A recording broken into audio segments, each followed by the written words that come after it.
தமிழ்நாட்டில் வந்து வாரிசு அரசியல் அப்படின்னு சொல்லி ஒரு டாபிக் வந்து பேசுவாங்க. ஸோ அரசியலில் வந்து ஏதாவது ஒரு அரசியல்வாதி தன்னுடைய பையனையோ இல்லை ஒரு தம்பியையோ யாராவது அறிமுகப்படுத்தி வச்சாங்க அப்படின்னா, ஸோ வாரிசு அரசியல் அப்படின்னு சொல்லி வந்து ஒரு டாபிக் வந்து பேசுவாங்க. இந்த வாரிசு அப்படின்னு சொல்லக்கூடிய ஒரு டாபிக் வந்து அரசியலில் மட்டும்தான் முக்கியமாக இருக்குதுன்னு கேட்டிங்க அப்படின்னா அப்படி கிடையாது. நிறைய விஷயங்கள் இருக்குது, தொழிலையுமே இருக்குது. ஓகேவா? இப்போ தொழில் எடுத்துட்டிங்க அப்படின்னா ஒரு சில இதில் வந்து ஒரு அப்பா வந்து ஒரு பெரிய தொழில் பண்ணிட்டு இருந்திருப்பார். அதுக்கப்புறம் பையனுக்கு அந்த தொழில் வந்து போகும். ஸோ அவர் அந்த பொறுப்பு எல்லாமே வந்து அதுக்கடுத்து பையனோட பொறுப்பாக வந்து போகும். இப்படி வாரிசு அந்த விஷயங்கள் வந்து அரசியலுக்கு அடுத்து நிறைய நிறைய இதில் வந்து இருக்குது. பட் ஆனால் வந்து மக்களும் சரி மீடியாவும் சரி பேசக்கூடிய விஷயம், அதாவது அரசியலுக்கு அடுத்து வாரிசு அப்படின்னு சொல்லி ரொம்ப எதை பேசுகிறாங்க அப்படின்னு பார்த்திங்க அப்படின்னா சினிமா. ஓகேவா? ஸோ சினிமாவில் வந்து வாரிசு சினிமான்னு சொல்லுவாங்க. அதாவது என்ன சொல்கிறது, ஒரு பெரிய நடிகர் இருந்திருப்பார். ஸோ அவருடைய பையனையோ இல்லை அவங்களோட குடும்பத்திலேருந்து யாராவது ஒருத்தர் வந்து திரும்ப சினிமாக்களை வந்து வந்திருப்பாங்க.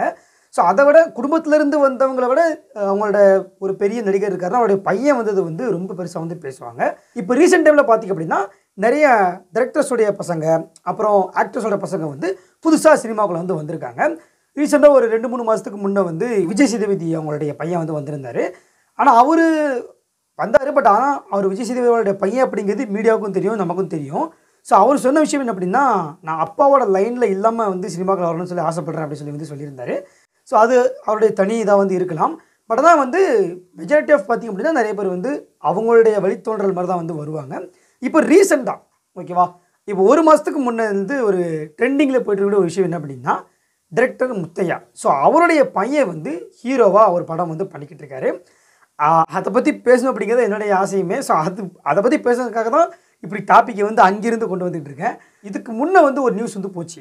என்ன அப்படின்னா, அதாவது விஜய் அவங்களுடைய பையன் வந்து சினிமா இந்த லைக்கா ப்ரொடக்ஷன்ஸோடைய ப்ரொடக்ஷனில் ஒரு படம் பண்ண போகிறாங்க அப்படின்னு சொல்லி வந்து சோஷியல் மீடியாவில் நியூஸ் போச்சு.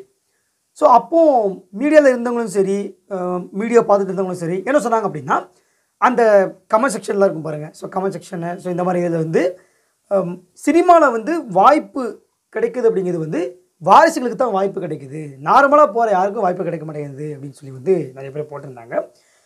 கிட்டத்தட்ட பார்த்திங்க அப்படின்னா ஒரு 1000 பேர் சினிமாவுக்கு போகிறாங்க அப்படின்னா அதில் ஒரு 50-100 பேர் தான் வந்து செலக்ட் ஆகிறாங்க. ஸோ அதை தவிர்த்து அதில் ஒரு இந்த செலக்ட் ஆகாமல் இருக்காங்க பாருங்க ஒரு 900 பேர், அதில் வந்து ஒரு 100 பேர் வந்து சினிமாவில் வந்து திறமை இருந்தும் தூக்கி எறியப்பட்டவங்களாக இருப்பாங்க.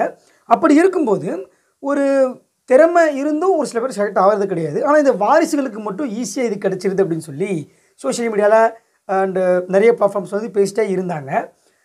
அந்த நியூஸ் போச்சு. ஓகேவா? அது இப்போ நார்மலாக இப்போ நம்மளும் இருக்கிறோம், நம்மளும் பேசுவோம், நம்மளும் 1000 சொல்லுவோம்.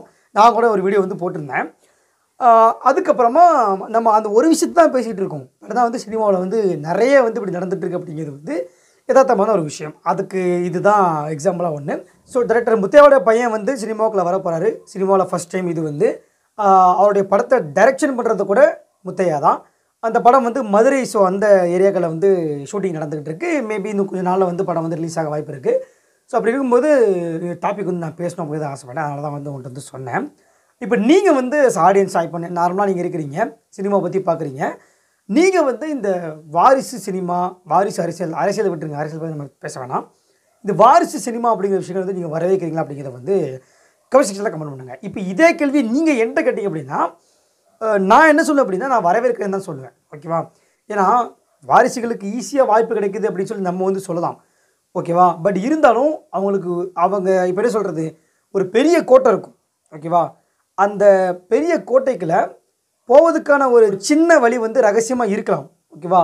ஆனால் அந்த டோரை திறந்து நம்ம போகிறோம் பார்த்தீங்களா, போயிட்டு அதில் ஒரு ராஜாவாக அதை போய் உட்காரோம் பார்த்தீங்களா.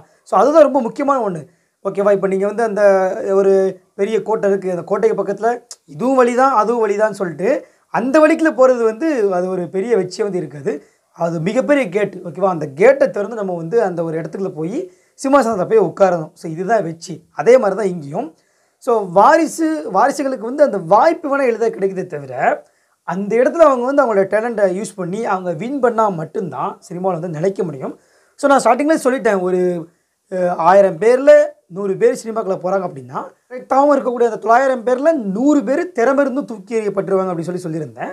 ஸோ அதே மாதிரி இவங்க வந்து திறமை இல்லை அப்படின்னா என்னதான் வாரிசாக இருந்தாலும் அவங்க வந்து தூக்கி எறியப்பட்டுருவாங்க. அதனால் வந்து வாரிசுகள் வரதை நம்ம வரவேற்கலாம். அப்படி யாருக்கும் வந்து நீங்கள் வந்து இதை நீங்கள் வரவேற்கல அப்படின்னா ஸோ ஓகே, அது உங்களோட விருப்பம், நீங்கள் எப்படி வேணால் வச்சுக்கோங்க. நான் வந்து பேசிக்காக வாரிசுகள் வரதை வந்து ரொம்ப வரவேற்கிறேன். ஏன்னா அவங்க மட்டும் தான் சினிமாவில் ஜெயிக்கணும் அப்படின்னு இல்லை, நம்மளும் நார்மலாக நம்மளோட டேலண்ட் இருந்தால் கூட சினிமாவில் வந்து ஜெயிக்கலாம். ஓகே ஃப்ரெண்ட்ஸ், இந்த ஒரு விஷயத்துக்காக தான் இந்த வீடியோ வந்து மேக் பண்ணேன். நீங்கள் உங்களுடைய கருத்து என்ன அப்படிங்கிறத வந்து கமெண்ட் செக்ஷனில் கமெண்ட் பண்ணுங்கள். அது மட்டும் இல்லாமல் ஷேர் பண்ணுங்கள், சப்ஸ்கிரைப் பண்ணுங்கள். நாளைக்கு இதே மாதிரி ஒரு வீடியோவில் நான் உங்களை சந்திக்கிறேன். டாட்டா.